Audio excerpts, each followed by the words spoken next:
He was a broken soldier, a man the world had already forgotten. But one freezing night in the Montana mountains, something, or someone, found him first. When Cole Matthews opened his cabin door, he didn't see a miracle.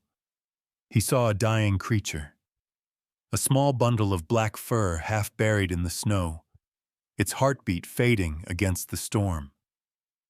What he didn't know was that saving it would save him. That God had just placed the answer to his silent prayers right on his doorstep. From that night on, what began as mercy turned into an unbreakable bond between a man haunted by war and a wild soul that refused to leave his side. And as their story unfolded, it would challenge everything Walt believed about faith, loyalty, and the fine line between man and beast. This is not just a rescue story, it's a testimony. A story about how love can be both fierce and gentle, how miracles often arrive not in halos, but in howls beneath the moonlight. Before we begin, tell us in the comments where you're watching from. Hit subscribe if you believe loyalty still saves lives, and write Amen if your heart is ready for this journey.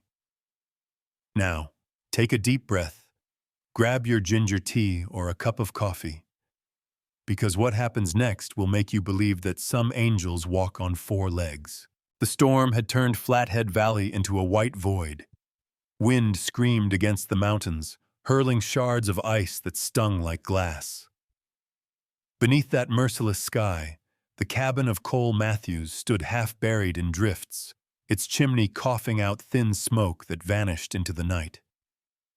Cole, 38, tall and broad-shouldered but hollow-eyed from sleepless months, sat near the dying fire, the soft crackle echoing in the silence he had chosen to call home. His face, once hard-edged from years of command in Afghanistan, now carried the softness of exhaustion. Unshaved jaw, dark circles, and a loneliness that clung to him heavier than the snow outside. When the Veterans Administration doctors told him the pills and therapy wouldn't fix the nightmares, he packed his truck, drove north, and built his refuge here, at the edge of nowhere. He told himself it was to heal. In truth, it was to hide. When the first thud hit the porch, Cole thought it was another tree branch torn loose by the wind. Then came a sound, thin, desperate, alive. He froze, hand instinctively reaching for the pistol on the table, his pulse spiking the way it did in combat. Years of training didn't fade. They just waited. He eased open the door and was struck by the cold, the air so sharp it burned his lungs. The beam of his flashlight swept across the snow. Then he saw it, a thin crimson trail, stark against the white, leading from the tree line to his porch steps. And there, huddled in a trembling ball of darkness, something moved. Cole stepped forward, boots crunching over ice. The shape was small, no larger than a coffee mug, its fur crusted with ice and blood. He knelt, the ache in his knees grounding him in the moment. "Easy, easy there," he muttered, his voice rasped from disuse. The creature gave a faint, broken whimper. It wasn't a fox, not a rabbit. It was a newborn pup, barely breathing, its eyes sealed shut, tiny ribs shuddering under the wind's assault. Cole's throat tightened. He had seen men die. Brothers, civilians, enemies. But something in the fragile defiance of that heartbeat ignited a long-buried instinct. Without thinking, he slipped off his gloves and scooped the creature into his hands. The shock of its cold nearly made him drop it. "Jesus," he whispered, tucking it under his flannel shirt against his bare skin. The pulse fluttered weakly against his chest as he stumbled back into the cabin and slammed the door. The fire had almost gone out. Cole threw 2 logs onto it, his fingers trembling, not from cold, but fear. He had been numb for so long that even fear felt like a blessing. Wrapping the pup in an old towel, he started rubbing gently, the way medics had once taught him to warm, frostbitten soldiers. For minutes that stretched into hours, he worked in silence, watching for any sign of life. Slowly, the tiny chest began to rise steadier. The creature's fur thawed, revealing a coat so black it seemed to drink the firelight. Its paws were surprisingly large, its head narrow, its body lean like it was built for something wild. Cole didn't notice the tears until one dropped on the towel. "You're gonna make it," he said softly, surprised by his own voice. "You're gonna fight, huh?" The pup stirred, a faint twitch of its nose, and a fragile sound escaped its throat, half whimper, half sigh. He warmed milk in a pan, diluted it with water, and searched his old first aid kit until he found a dropper. Kneeling by the fire, he fed the creature 1 drop at a time. The pup's tongue flicked weakly, then stronger, until it latched onto the rhythm like survival itself. For the first time in months, Cole wasn't replaying explosions or faces lost to desert winds. He was here, breathing, watching, saving. The storm outside faded into background noise, replaced by the slow symphony of life returning in his hands. By midnight, the wind eased. The fire cast soft amber light across the cabin walls, glinting off the framed photo of a younger Cole in uniform, arm around 2 comrades who were no longer alive. He looked at it, then back at the small bundle curled in a nest of towels. "Guess it's just us now," he murmured. He hesitated, then smiled faintly. "You need a name, little one." The pup shifted, the firelight gleaming along its fur, showing faint blue highlights like polished stone. "Onyx," he said. "Yeah, Onyx suits you." He leaned back in his chair, exhaustion pressing down. The clock ticked past 2 a.m. Each time he closed his eyes, images flickered. Desert heat, distant screams, blood on sand. But the faint sound of Onyx breathing steadied him. He dozed off in intervals, checking the pup's warmth every few minutes, feeding when it whimpered. Near dawn, the storm's rage began to subside. Snowlight filtered pale through the window. Cole stirred, neck stiff, fire low again. Onyx slept deeply, belly rising and falling in slow rhythm. Cole let out a breath he hadn't realized he'd been holding. "We made it," he whispered. He stood, stretching, wincing at the pull in his scarred shoulder. Outside, the world was silent. No wind, no birds, just the hush after chaos. He poured coffee into a dented tin mug and stared out through the frost-coated window. The trail of blood leading from the forest had nearly vanished under fresh snow. For a moment, he wondered where the mother had gone. Predators didn't leave offspring without reason. The thought tugged uneasily in his chest. Behind him, Onyx stirred, emitting a tiny, low sound, not quite a bark. Cole turned. The pup's eyes were still closed, but its head lifted slightly, as if sensing something unseen. He knelt beside it, brushing the soft fur. "You feel that too?"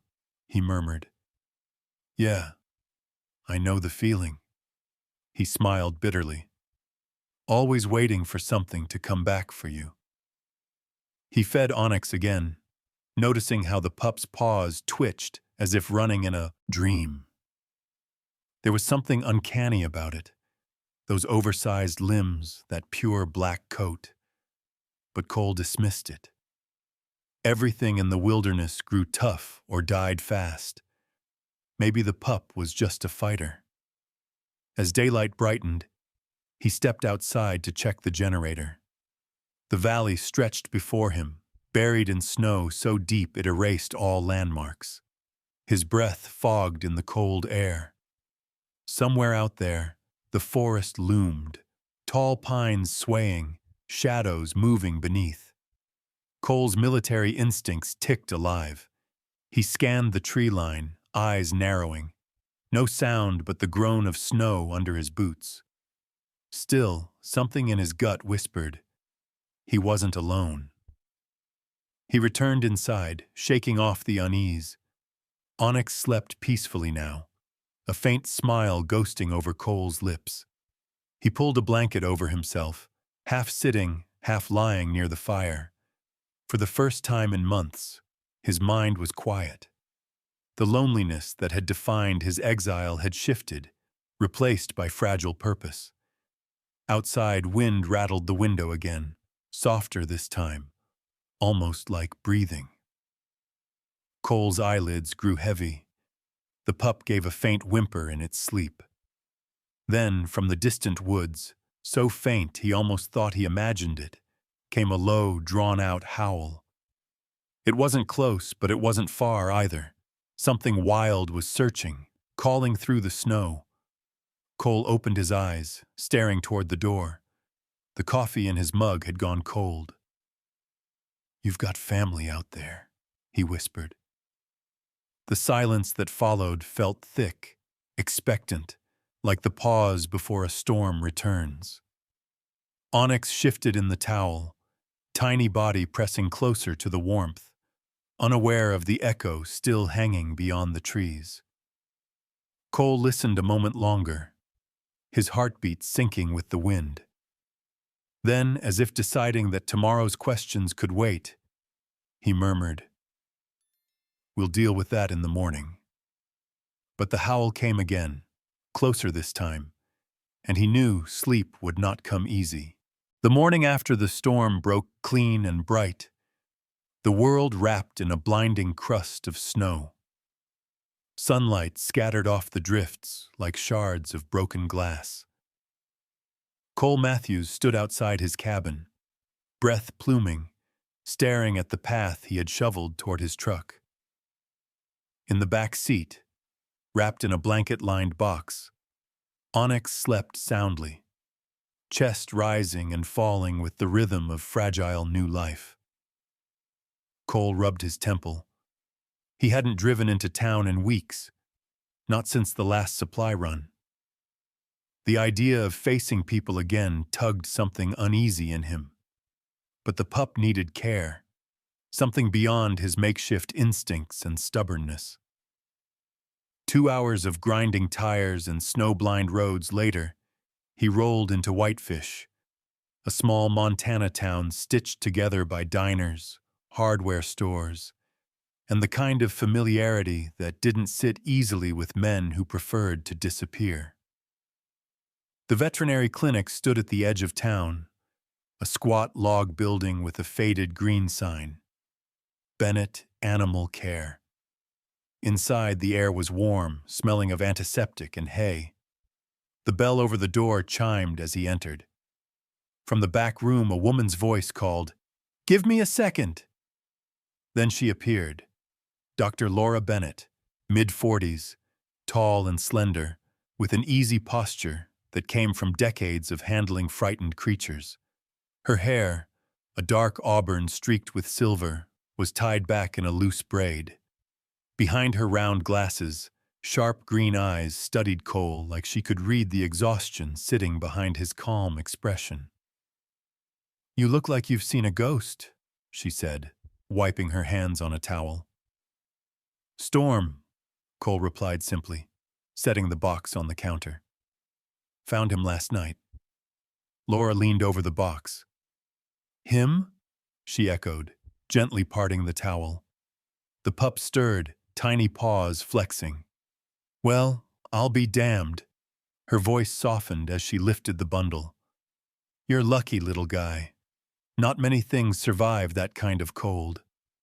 She worked in silence for a few minutes, checking gums, heartbeat, temperature, before speaking again. "About 2 weeks old," she said. "Looks like a shepherd-husky mix, maybe a stray from a litter dumped in the woods. Malnourished, but no broken bones." Cole nodded, trying to ignore the pinch of guilt in his chest. "What does he need?" "Heat, milk replacer, feeding every 4 hours," she recited, scribbling on a pad. "And someone patient enough to get no sleep for a while." Then she looked at him more closely. "You live out near Flathead, right? The ex-Marine with the cabin?" He stiffened. "Army," he corrected, tone clipped. Her eyes softened. "Sorry. Word gets around out here. You keep to yourself. That's not a crime." She handed him a small bottle of antibiotics and a formula canister. "He'll need these for at least a week. And if you ever get the urge to sleep, you might want to reconsider having a newborn in your care." Cole almost smiled. "I've done worse." Laura tilted her head. "Yeah, I can see that." She reached into the box to scratch Onyx's chin, and the pup made a faint, content sound. "Name?" "Onyx," Cole said. "Fitting," she murmured. "Tough little stone. Keep him warm, soldier. He's a fighter, but he's got a long way to go." The drive back felt shorter. The snowbanks glittered like fields of salt under the midday sun. Cole found himself talking softly to the bundle beside him, explaining turns in the road, old landmarks, the habits of elk in spring. It was absurd, but it felt natural, like the silence between them was finally giving shape to his thoughts.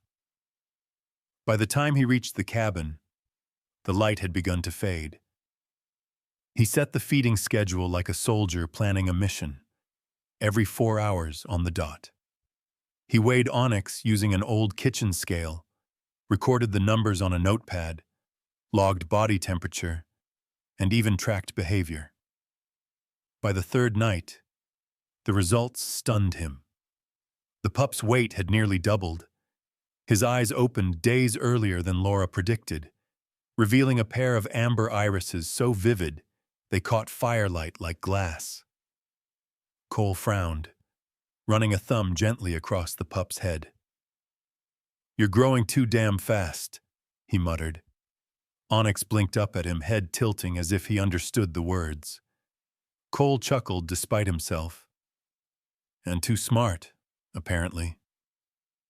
That evening, the sound of boots crunching outside made him glance up sharply. The old instincts flared, awareness of angles, lines of sight, escape routes. Then came a familiar knock. Cole opened the door to find Frank Dalton, his nearest neighbor, standing there with a thermos in hand. 60 years old, Frank still carried the imposing presence of a lawman. His frame was thick but solid, the kind of man whose handshake left bruises. A neatly trimmed white beard framed a face carved by wind and wisdom, though his pale blue eyes had softened since retirement. "Heard your generator running non-stop last night," Frank said, stepping inside uninvited. "Figured either you're freezing to death or raising hell." Cole gestured toward the fire. "Neither. Found something in the snow." Frank leaned over the basket near the hearth. Onyx blinked up at him, yawning. "Well, I'll be damned," Frank said with a whistle. "That's a hell of a pup. What's he mixed with? Bear?" "Vet says shepherd husky." Frank grunted. "Vet's never seen feet like that. Look at those paws. That ain't no regular dog." He crouched, resting elbows on his knees. "Where'd you find him?" "Porch. Blood trail from the woods." "Blood trail, huh?" Frank straightened, his brow furrowing. "You sure Mama Dog isn't still out there looking? Or something worse?" Cole shrugged, uncomfortable under the scrutiny. If she is, she hasn't shown herself. Frank poured coffee from his thermos, handing a cup over. You always had a habit of rescuing lost causes. Cole's jaw tightened. Guess it's mutual. The older man didn't push. He'd known enough broken soldiers to recognize the wall behind that stare.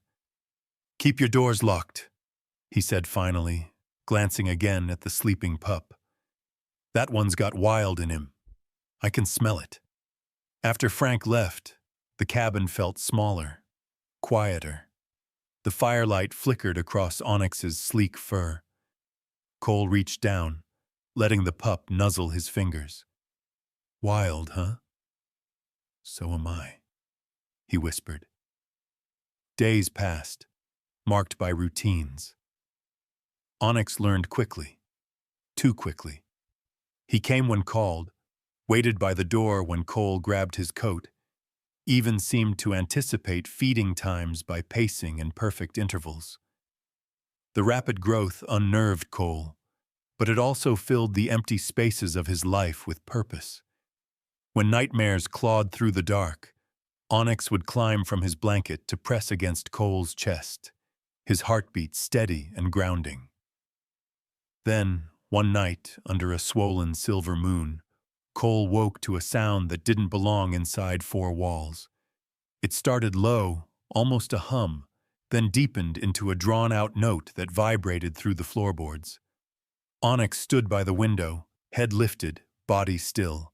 His eyes caught the moonlight, glowing faintly gold. The sound came again. Longer this time. A howl, pure and resonant, that carried through the valley like the echo of something ancient. Cole froze, every hair on his arms rising. It wasn't a bark. It wasn't play. It was something older, something that didn't belong to the domesticated world. The howl ended in silence so absolute that the crackle of the fire sounded deafening. Onyx turned, tail lowered, eyes meeting Cole's with a calm intelligence that sent a chill through him. Where did you learn that, kid? Cole whispered. Onyx padded over, curling beside him like nothing unusual had happened. Outside, the forest lay frozen in moonlight, the pines unmoving. But somewhere beyond that stillness, faint and far, another note answered, a howl softer, distant, returning the call. Cole sat motionless, heart pounding. No, he said quietly, as if reasoning with the dark. You're not one of them.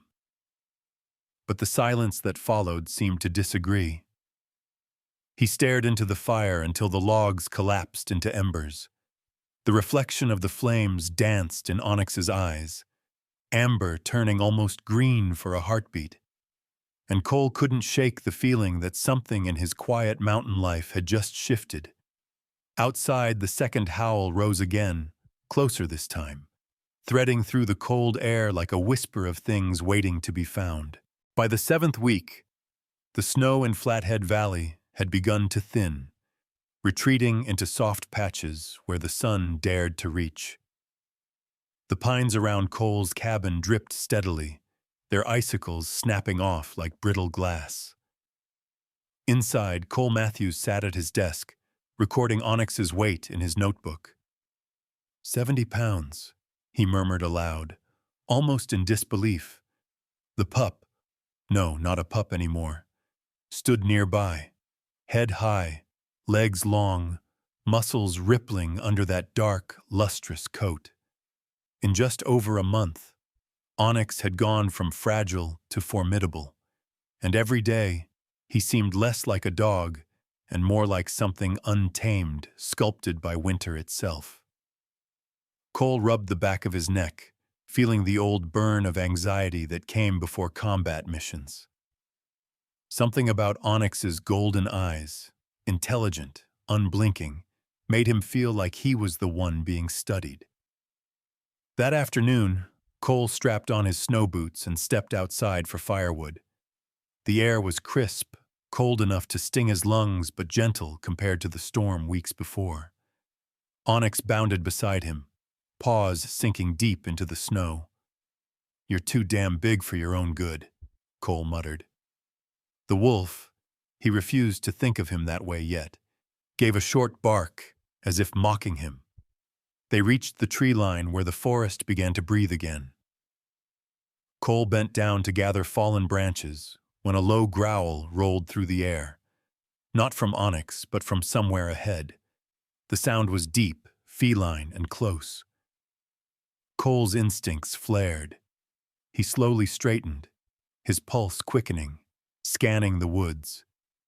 There, a shadow between the trees, sleek and powerful. A mountain lion. Its fur was tawny, shoulders rolling under a narrow body built for silent death. The animal's golden eyes locked on him, and time compressed to the seconds before violence. Before Cole could reach for the axe leaning against the woodpile, Onyx moved. In one fluid motion, the black creature stepped between him and the predator, shoulders squared, fur bristling, lips peeled back in a snarl that vibrated the air. It wasn't the uncertain sound of a domestic dog bluffing. It was low, ancient, a voice from a wilder world. The lion froze, tail twitching. For a breathless moment, predator and predator measured each other. Onyx stood tall, ears forward, chest lifted, his entire being radiating dominance. The lion hissed, then, after one last tense glance, turned and slipped back into the forest, vanishing into the shadows as though swallowed by them. Cole exhaled shakily, realizing he'd been holding his breath. His knees trembled from the adrenaline. "Jesus, kid," he whispered, staring at Onyx. "What the hell are you?" That night, he called Dr. Laura Bennett from the rotary phone by the fireplace. Her voice, calm and clear even through the static, steadied him. "Slow down, Cole. What happened?" He explained everything. The growth, the eyes, the hunt, the way Onyx's howl had drawn answers from the forest days before. There was a long pause on the other end. "Bring him in tomorrow," she said finally. "I want to run some tests." The drive to Whitefish the next morning felt different. Onyx barely fit in the back seat now. His fur shimmered with a deep sheen, like oil under sunlight, and when he turned his head toward the window, his profile looked regal, not domestic. People stared as Cole carried him into the clinic, murmuring, "That can't be a dog." Dr. Bennett met him in the exam room, her usual easy confidence tempered by curiosity.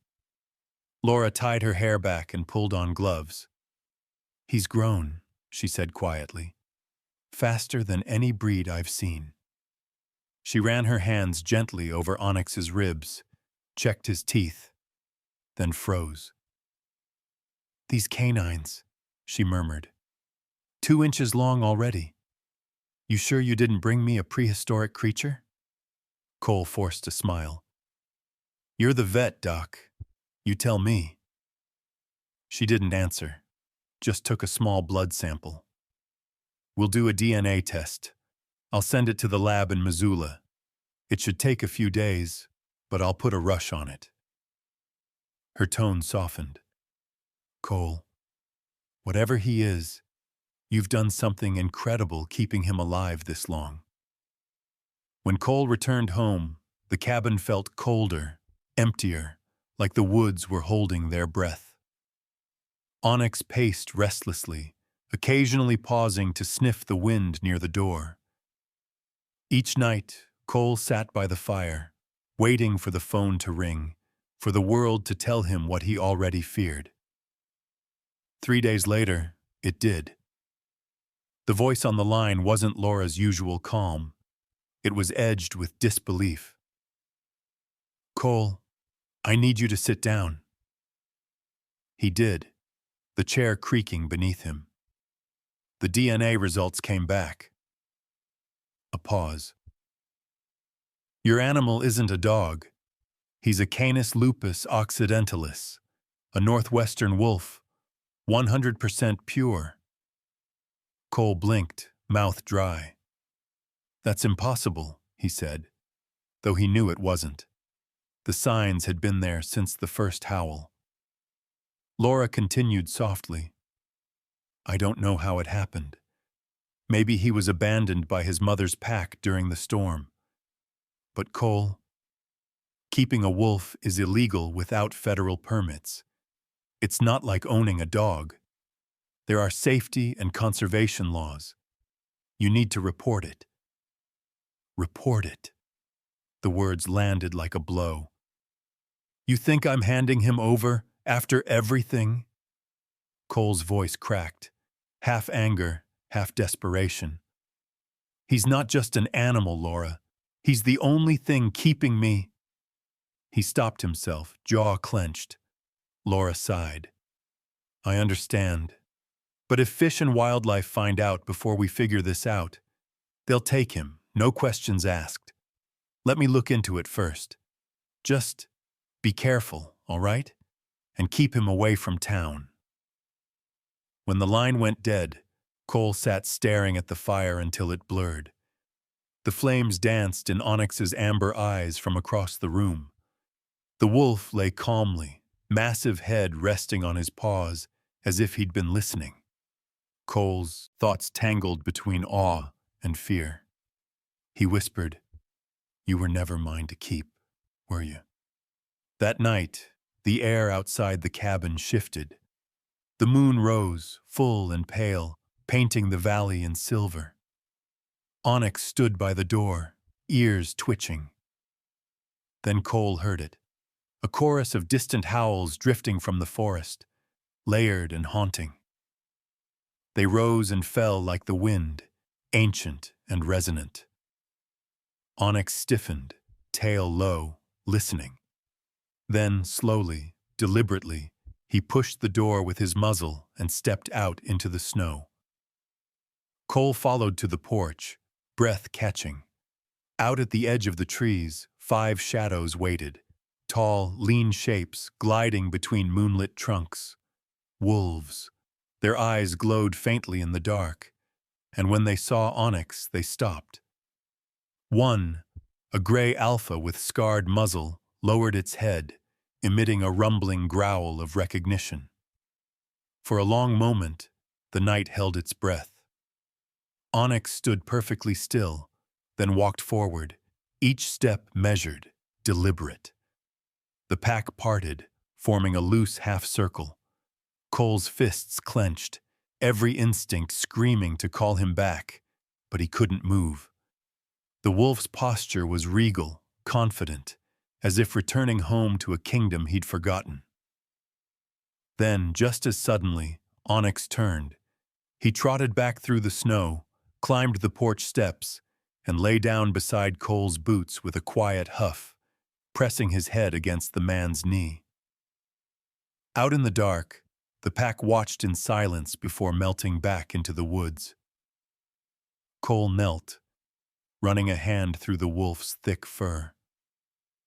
You chose, he whispered. But whether that choice was final, he didn't know.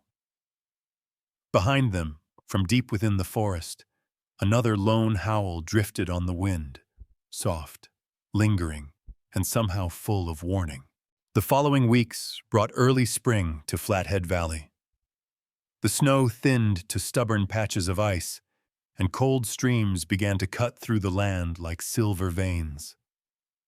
Cole Matthews had grown accustomed to the rhythm of isolation, chopping wood, repairing the fence, taking long walks through the thawing forest with Onyx, whose size and strength now defied everything Cole had once thought possible. The wolf moved with effortless grace, his sleek black coat shimmering with a faint blue sheen under sunlight, muscles coiling beneath his fur like living steel. At over 90 pounds, he was powerful yet unnervingly silent, his golden eyes always scanning the horizon with the calm precision of a guardian who feared nothing. That morning, the peace shattered. Cole noticed tire tracks carved deep into the mud near the logging road, a rare sight this far out. He frowned but dismissed it. Maybe a group of hikers had wandered off the main trail. By afternoon, as the wind carried faint voices up the valley, he realized he was right. The voices grew louder, followed by laughter and the metallic click of a camera. Cole walked out to the porch just in time to see 4 hikers, 3 men and a woman, emerge from the trees. Their clothes screamed of city life. Bright jackets, reflective sunglasses, expensive hiking boots unsuited for Montana's mud. They looked young, maybe late 20s, tourists chasing adventure where it didn't belong. One of them, a tall blond man with a trimmed beard and an overconfident grin, waved a phone toward him. "Hey man, sorry we're lost. GPS says the main trail's that way." He pointed vaguely west. Cole kept his tone even. "You're about 8 miles off it. Roads aren't safe here this time of year." The man smirked, glancing around. "Nice place you got. Remote. What's your Wi-Fi password?" His friends chuckled. Before Cole could answer, Onyx stepped silently onto the porch beside him. The wolf's presence changed the air. The laughter died instantly. Onyx stood tall, massive now, head level with Cole's waist, fur bristling subtly, his gaze fixed on the strangers. He didn't snarl. He didn't need to. Power radiated off him in quiet waves, an instinct older than words. "Whoa," the blonde hiker breathed, phone rising. "Holy hell. That's not a dog." "Don't," Cole said sharply. But the shutter clicked anyway. Capturing the moment, Onyx took a slow step forward, muscles coiled, tail rigid. The woman whispered, "It's beautiful." "He's a wolf," another murmured. Cole exhaled, holding up his hands. "Back up, slowly. He won't hurt you unless you—" Too late. One of them stumbled in the snow, and Onyx moved instinctively, placing himself between Cole and the group, issuing a low growl that rolled like thunder through the pines. The hikers froze. The blond man's phone trembled in his hand, camera still recording. Cole knelt, voice steady but firm. "Easy, boy. They're leaving." For a moment, time hung suspended, the wild and the human staring each other down. Then Onyx turned his head slightly toward Cole, as if to confirm the order. With a final warning rumble, he stepped back. The group retreated quickly, muttering apologies, but Cole's gut told him what would happen next. Technology traveled faster than reason. 2 days later, the video hit the internet. Uploaded under the title, "Real Wolf Pet in Montana, You Won't Believe This," it spread like fire through dry grass. Millions of views, comment sections overflowing, some calling Cole a hero, others branding him reckless, dangerous, insane. The thumbnail, Onyx mid-stride, muscles rippling, was enough to stir fascination and outrage alike. By the time Dr. Laura Bennett called, her voice carried both worry and inevitability. "Cole, it's out. Fish and Wildlife saw it. They're sending a team." Cole's stomach sank. "How long?" "They're probably already on the road," Laura replied. "I'll come too. Maybe I can talk them down." Late that afternoon, the sound of engines cut through the quiet valley. Cole stood at the window, fists clenched. 3 vehicles crawled up his dirt path, 2 marked with Montana Fish, Wildlife, and Parks logos, and 1 unmarked SUV. Dust and melted snow swirled behind them. The first man to step out was Officer Mark Reynolds, mid-50s, broad-shouldered with the solid frame of someone who had spent his youth in the field. His square jaw was shadowed with gray stubble, his eyes sharp but weary, carrying the look of a man who had seen too many confrontations end badly. He wore a thick ranger jacket, the state emblem stitched neatly over the chest, and a sidearm holstered at his hip, not as threat, but as habit. "Mr. Matthews," he called, his voice even. "We'd like to have a word." Cole opened the door, but didn't step out. "He's inside. He won't hurt anyone." "That's not the point," Reynolds said, moving closer. Behind him, two younger officers unloaded a tranquilizer rifle and a catch pole. Their movements were careful, professional, but the tension was palpable. From the last vehicle, Dr. Bennett climbed out, hair windswept, coat flapping. She looked tired, more from worry than travel. "Cole," she said softly, "let me talk first." Reynolds glanced at her. "You're the vet?" "Yes, Laura Bennett. I've treated the animal since he was found. He's under control and the owner's been fully cooperative." "Owner?" Reynolds repeated, unimpressed. "You mean the man keeping a federally protected predator in his living room?" Before Laura could respond, the cabin door creaked. Onyx appeared in the doorway. The wolf stood motionless, shoulders brushing the frame. Sunlight struck his coat, revealing depthless shades of black and silver. His eyes, those amber, knowing eyes, locked on the strangers. The officers froze, the air thick with instinctive fear. "Stay where you are," Cole warned quietly. "He's reading you." Reynolds didn't move his hand toward the tranquilizer gun, but his jaw tensed. "That's a big animal, Mr. Matthews." "His name is Onyx," Cole replied, his tone low but firm. "And he's not a threat." For a long moment, no one spoke. The wind hissed through the trees, the metallic clink of weapons faint in the air. Onyx took one slow step forward, chest broad, head high, not snarling, simply being. The younger officers faltered, glancing at their commander. Reynolds raised a hand subtly, signaling them to hold. Dr. Bennett stepped between the parties, her voice steady. "Officer Reynolds, you can see he's not aggressive. He's protective. This animal has bonded with Mr. Matthews. Removing him by force could trigger violence, not from the man, but from the wolf. Let's talk first." Reynolds exhaled, watching Cole stroke Onyx's fur gently. The connection was undeniable. There was no fear in either of them, only trust. "You realize this situation is complicated," Reynolds said. "Federal law doesn't exactly allow personal wolves." "I'm aware," Cole said quietly. "But if you'd seen what I've seen, you'd understand.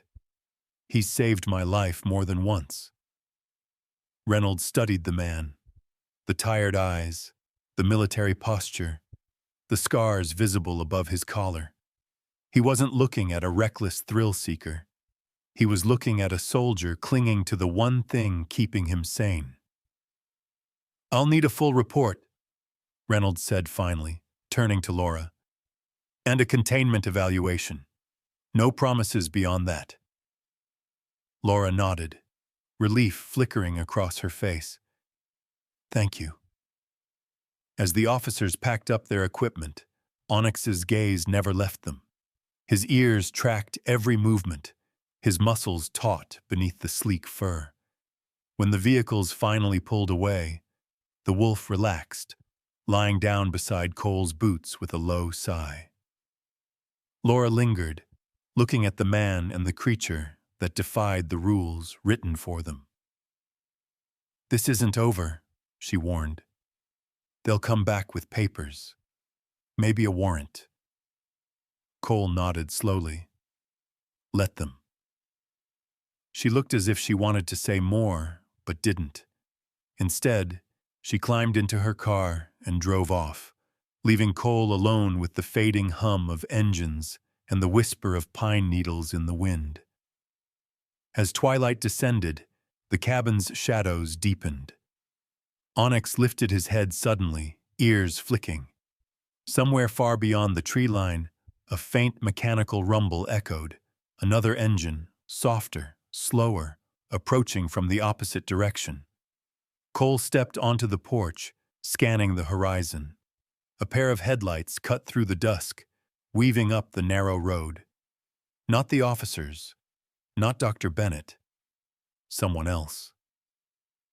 "Easy, boy," Cole murmured, resting a hand on the wolf's neck as the lights drew closer.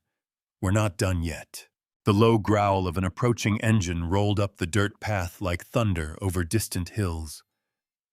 Cole Matthews stepped off the porch, eyes narrowing as headlights cut through the mist. The truck that pulled up was older than he expected, a dented Ford with government plates but no markings. The driver's door opened, and out stepped a woman in a dark wool coat that brushed against her boots. Her presence was calm but commanding, like someone who had long ago learned how to quiet a room without raising her voice. She introduced herself with quiet authority. "Judge Helen Parker," she said, extending a gloved hand. "Retired federal court. Frank Dalton is my brother-in-law. He said you might need a miracle, Mr. Matthews." Cole studied her. Mid-60s, sharp-eyed, posture straight despite her years. Her gray hair was cut neatly to the chin, and her weathered face bore lines that looked less like age and more like the result of a lifetime spent judging men and laws. Behind her glasses, her gaze carried an intelligence that could weigh a soul in silence. "You drove out here alone?" Cole asked. Helen smiled faintly. "Frank said you were stubborn. I figured you'd need someone equally mule-headed on your side." She glanced toward the cabin where Onyx, the great black wolf, stood in the doorway, silent, alert, amber eyes fixed on her. "He's magnificent," she whispered. "And trouble, I assume."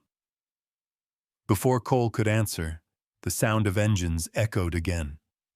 The wildlife convoy had returned. Dust spiraled into the air as 3 vehicles stopped behind Helen's truck. Officer Mark Reynolds stepped out first, his face grim, flanked by 2 younger officers who immediately began unloading tranquilizer rifles. "Mr. Matthews," Reynolds called, "we're here under state directive.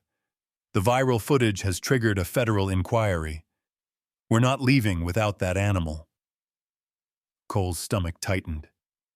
He's not just an animal. Reynolds's patience was worn thin. "You've had your chance. Step aside before this gets ugly." Dr. Laura Bennett, who had followed the convoy, hurried out of her own car, breathless. Her auburn hair was loose, cheeks flushed from worry. "Mark, please," she pleaded. "This isn't necessary. The wolf has shown zero aggression." Reynolds gestured toward the tranquilizer rifles. "Until today, maybe. I've seen what wild instincts do when cornered." Cole's pulse hammered in his ears. Onyx had sensed the rising tension, too. His ears pricked, muscles taut, stance protective. A low vibration began in his chest, more felt than heard. "Stay," Cole murmured under his breath. "Easy, boy." Helen stepped forward, cutting through the charged silence. "Officer Reynolds," she said, voice measured but strong, "you're about to make a legal mistake that could haunt your department. This man is a veteran with documented PTSD. I've reviewed his case. The animal in South question provides a therapeutic function. Under Section 504 of the Rehabilitation Act, extraordinary exemptions can apply." Reynolds turned toward her, confused but wary. "And you are?" "Judge Helen Parker," she replied evenly. "Federal judiciary, retired, but still licensed. And before you argue jurisdiction, Remember that precedent doesn't care about mileage. The officers hesitated, unsure whether to look to their superior or the woman whose tone brooked no defiance. Reynolds rubbed his jaw. Even if I believed that, Judge, this creature is still a wolf, a predator. Law doesn't bend around feelings. Helen took a step closer, her gaze unwavering. Law bends for truth, and the truth is standing on that porch, protecting the only person who's ever given him a reason to trust humanity. The standoff might have continued forever if the forest hadn't suddenly gone still. A distant snap of branches cut through the air like a gunshot. Every head turned toward the tree line. From the shadowed woods, a grizzly bear emerged, massive, easily 7 feet tall when it reared, its brown fur streaked with scars from a life of dominance. Saliva dripped from its jaws as it lumbered toward the clearing, drawn by the noise, the scent of tension, perhaps even the smell of fear. "Back!" Reynolds barked, raising his rifle. "Don't shoot!" Laura shouted, stepping forward. "You'll just make it charge!" The bear's eyes locked onto the group, head swaying slowly, nostrils flaring. Then, with terrifying certainty, it started forward, each footfall sinking deep into the wet earth. Cole froze, instincts colliding between fight and flight. The distance to the cabin was too far. He had no gun, no cover, only the silent figure standing beside him. Onyx. The wolf moved like lightning. One moment he was by Cole's side, the next he was between the humans and the bear, his body low, muscles rippling under his dark coat. The growl that tore from his chest was primal, deeper than sound itself, a warning that seemed to vibrate through bone and air alike. The bear hesitated, confused by the challenge. This was no frightened prey. Onyx took a step forward, lips curled, tail stiff. The air trembled with power, the meeting of two apex predators, both unwilling to yield. Reynolds slowly lowered his rifle, eyes wide. Good God! For a tense half-minute, the bear loomed, its roar rumbling across the valley. Then something changed, a recognition perhaps, or a calculation of risk. The beast huffed, stomped once, then turned and retreated, vanishing into the pines with surprising grace. Silence descended, heavy and absolute. The officers stood frozen. Laura's hands shook as she exhaled. "He just stopped it," she whispered. "He saved us." Cole dropped to one knee beside Onyx, gripping the thick fur at his neck. The wolf's breathing was steady, calm, his eyes still fixed on the tree line. "Easy," Cole murmured, his voice raw. "It's done." Judge Parker turned toward Reynolds, her expression unreadable. "I think we can all agree," she said quietly, "that removing him would be a mistake." Reynolds took a long moment before answering. The tension had melted into awe. "You may have your exemption, Judge," he said finally, "but this isn't standard procedure." Helen's lips curved in a faint smile. "Nothing about this situation is." The following hours blurred into paperwork and measured voices. Under Helen's guidance, a tentative resolution took shape. Onyx would remain under Cole's care under a special therapeutic wildlife license, subject to inspections and behavior evaluations. It was unprecedented, possibly illegal, but no one in that clearing had the heart to argue after what they'd witnessed. As the convoy packed up to leave, Helen stayed behind for a moment, watching the wolf resting beside the man. "He's extraordinary," she said softly. Cole nodded, eyes still on Onyx. "He's more than that.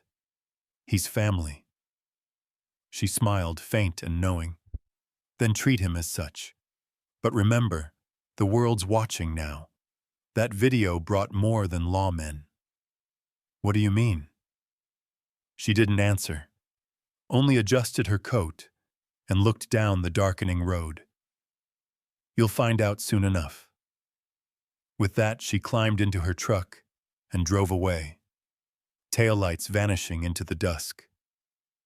The valley grew quiet again, the sky painted in bruised shades of purple and gold. Cole stood on the porch as the wind carried distant echoes. Voices? No. Engines. Not the Rangers' convoy this time, but something smaller, newer, moving fast up the trail.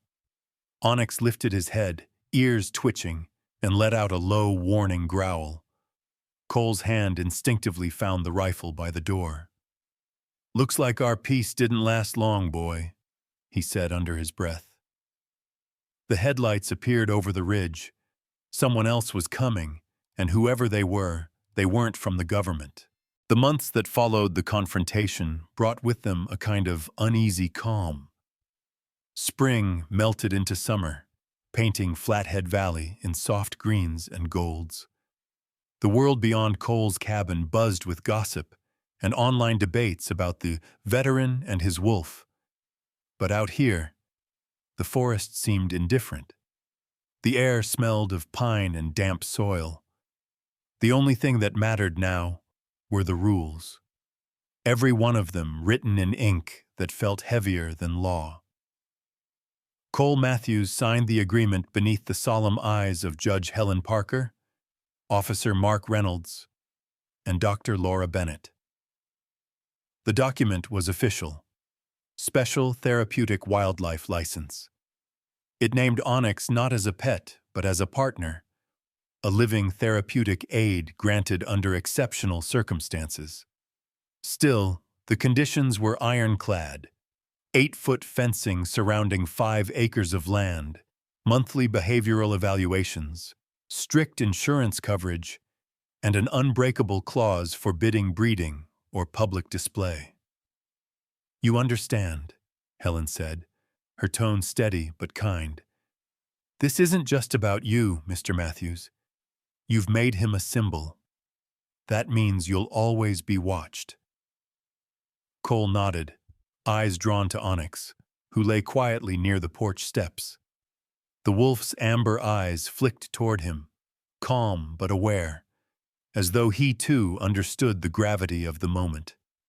Construction crews arrived the next week, funded partially through Helen's contacts in a veterans assistance program. The workers, locals with sunburned skin and dust-streaked beards, put up the fencing under Onyx's curious gaze. He followed them silently along the perimeter, each movement fluid and measured. The men joked uneasily about being watched by God's own creation. By the end of the summer, the compound stood complete, a natural sanctuary rather than a prison. Within its boundaries, pine trees cast long shadows, and a small pond glimmered near the eastern edge where deer often drank, until they learned better. Dr. Bennett visited monthly, her presence as constant as the turning moon.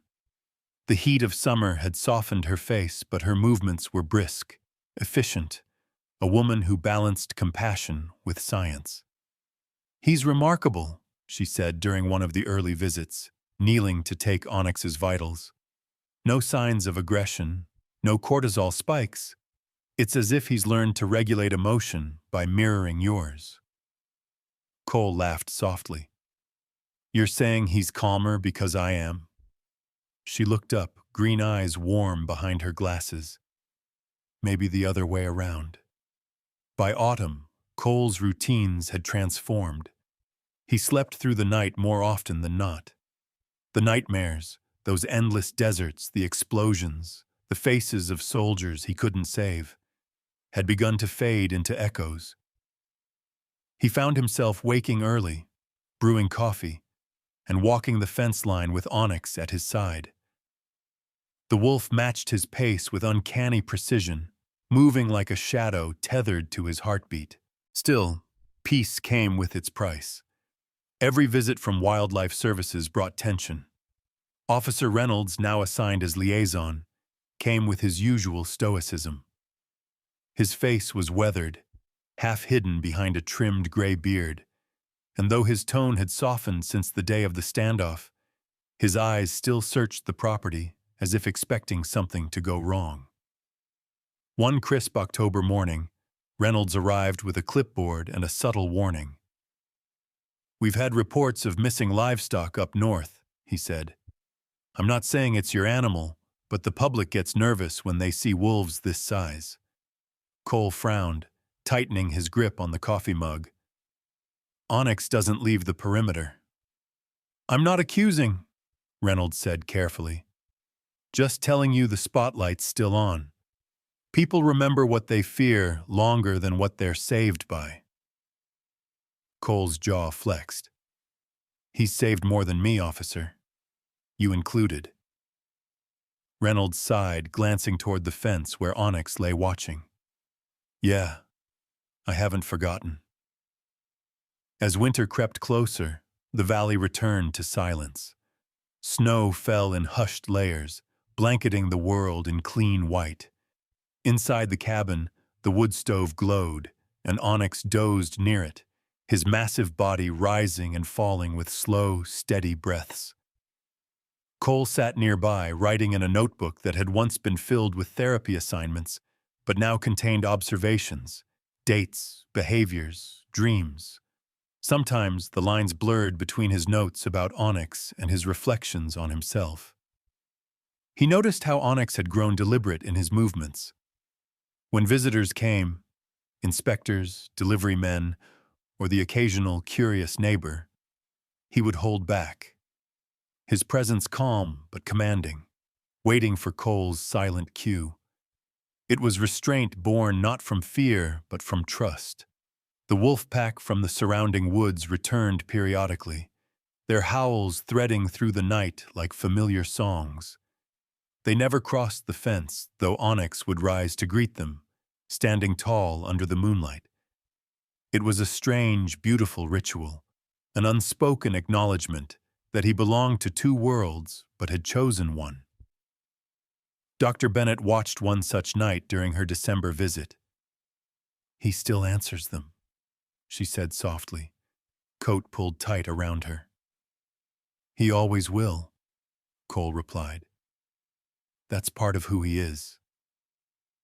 "Maybe it's part of who you are, too," she said, and her words lingered longer than the cold. By spring, the valley came alive again. Grass pushed through melting snow, and the pond reflected the sky in clear, perfect color. The routine had become a life, one bound by rules, but real nonetheless. Cole even started helping local veterans build fences and shelters, something Judge Parker had suggested to keep him anchored in the world of the living. Onyx adapted, too. He patrolled the grounds like a sentinel, keeping deer from overgrazing and deterring predators that wandered too close. Locals started referring to the land as the safe zone, though most never saw the creature that protected it. It wasn't until late summer, during one of Laura's visits, that the illusion of calm began to crack. She arrived in her old Subaru, looking more tired than usual. Her auburn hair had loosened from its braid, and faint shadows underlined her eyes. "I need to tell you something," she said, setting her clipboard on the porch table. Cole studied her. "What's wrong?" She hesitated, then sighed. "You've been part of several studies now: human-animal trauma recovery, cognitive bonding, emotional projection. Your case has become famous in the wrong circles." He frowned. "What circles?" Laura's gaze drifted toward the forest, where the sun dipped low and gold across the treetops. "Not just scientists," she said finally. "People with money, private institutions. They want to replicate what you have here, commercialize it." Cole felt the air shift, his piece tilting toward threat. They can't. Onyx isn't some experiment. I know, she said quickly, her voice breaking with fatigue. But they'll come asking anyway. Maybe not with guns like before, but with contracts and lawyers. He stared past her toward the fence line, where Onyx had stopped mid-step, head raised as though sensing their unease. The wolf's gaze turned toward the horizon, eyes reflecting the dying sun like molten gold. Cole's voice dropped to a whisper. Looks like the next battle won't come from the wild. Laura gathered her notes, her hands trembling slightly. Just be ready, Cole.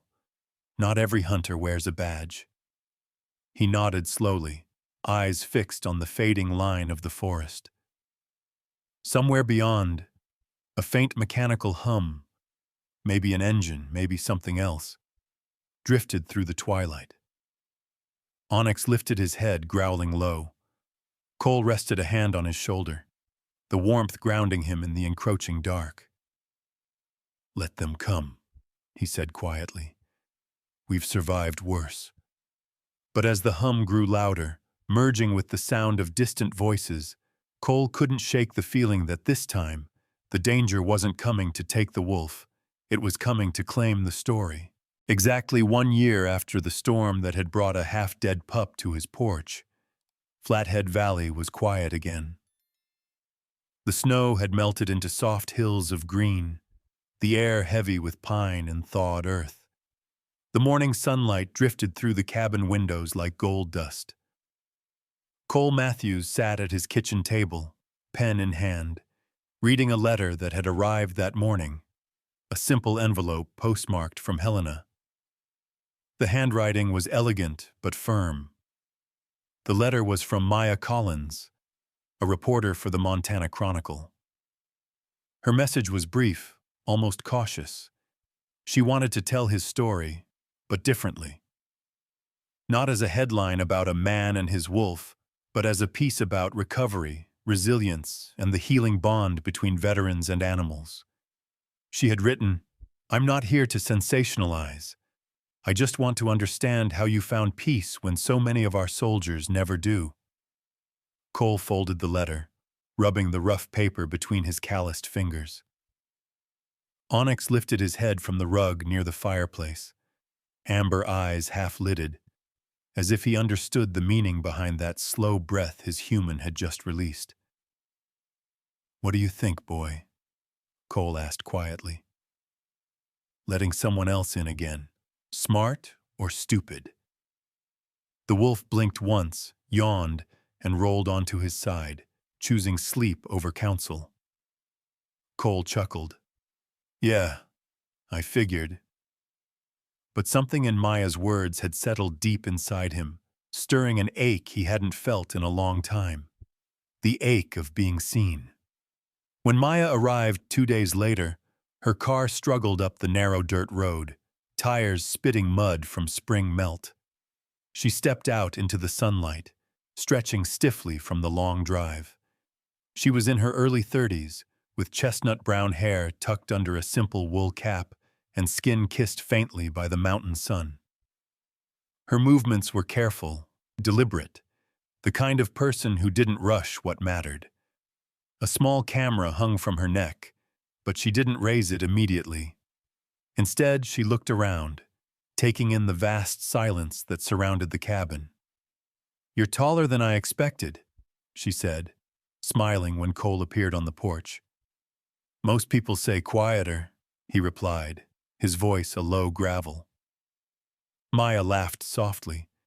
"You don't strike me as the talkative type." "I'm not," he said. "Coffee?" She accepted. Inside, the cabin was warm and neat, walls lined with books and photos of distant mountains. Onyx lay near the door, watching her with unreadable patience. When Maya finally noticed him, she froze, not in fear, but awe. "He's," she whispered, "magnificent." Cole nodded, "and too smart for his own good." Onyx stood, stretching, his muscles rippling beneath the thick black fur. His golden eyes met hers for a moment, long enough to measure her intent. Then he settled back down. "He's assessing me," Maya said softly. "Always does," Cole replied. "Decides faster than I do most days." Their conversations stretched over hours. Maya didn't prod. She listened. She asked about the war only once, then shifted to what mattered now: the routines, the calm, the silent language between man and wolf. Cole told her about the nightmares that had faded, the mornings that no longer felt like battles, the way Onyx seemed to know when he needed grounding. When she asked if he still felt like a soldier, he smiled faintly. "Every morning," he said, "but not every night." That evening, as the sun dipped behind the ridge, they stepped outside. The world had gone still, save for the rustle of wind through pine needles. Maya stood by the fence, gazing at the endless horizon. "You know," she said quietly, "most people think healing is about forgetting. But listening to you, it sounds like it's about remembering without breaking." Cole didn't answer at first. He was watching Onyx, who had trotted to the far end of the property, nose lifted to the wind. The wolf's ears twitched, and then, almost reverently, he lifted his head and began to howl. The sound rolled through the valley, low and mournful at first, then deepening into something that felt alive, an echo that touched bone and memory alike. Cole felt it vibrate through his chest, and somewhere beyond the forest, faint and distant, came a reply. Maya turned, eyes wide. "That's the pack, isn't it?" Cole nodded slowly. "They come by every few weeks. They never cross the fence, just call out, like checking in." She smiled. "Family." "Maybe," he murmured. The next week, Maya's article appeared under the title, "The Veteran and the Wolf, a Story of Healing, Not Taming." She wrote with restraint and empathy, no exaggerations, no embellishments. The piece spread across veteran communities nationwide. Letters poured in, men and women who had returned from war with ghosts of their own, writing to say that they, too, had found salvation in an animal, a horse, a dog, sometimes even a stray cat that refused to leave. Cole read them all, one by one, sitting by the fireplace as Onyx slept. One letter stood out, from a young Marine named Kevin, who wrote, "Your story made me believe I'm not broken beyond repair." Cole folded the letter carefully, setting it beside the worn photo of his old unit. As spring turned to summer again, the cabin saw visitors, quiet ones. Veterans passing through to see the place, not for spectacle but for hope. Cole greeted them, offered coffee, sometimes silence, sometimes a few words of advice. Onyx, ever the sentinel, would stand nearby, distant but watchful, sensing grief and offering calm in the only way he knew: presence. One evening, after a long day of visitors, the valley bathed in silver moonlight once more. Cole sat on the porch steps, the night air cool against his skin. 1 year, he whispered half to himself. We made it. Onyx stood beside him, eyes fixed on the horizon. The familiar, answering howls drifted from the forest, soft, distant, like a lullaby carried by wind. Cole took a deep breath, then laughed quietly. All right, he said, glancing at the wolf. Let's give them something back. It started awkwardly. His voice was rough from disuse, but as he tried to mimic the low note of Onyx's howl, something shifted, his laughter turning to sound, his sound turning to song. It wasn't pretty, but it was raw and real. Onyx tilted his head, then joined in, the harmony strange but perfect. Their voices rose together into the night, weaving through the valley until it felt as though the mountains themselves were listening. Maya had promised to send him a copy of the printed article. She did, weeks later, along with a note that simply said, "Some stories don't end. They echo." As dawn crept over the ridge, Cole looked at Onyx, the wolf resting peacefully beside him. There would always be laws, inspections, and wary eyes, but there would also be mornings like this, quiet, sacred, alive. And when the next storm came, as it always did in Montana, Cole knew they would face it the way they had faced everything else, together.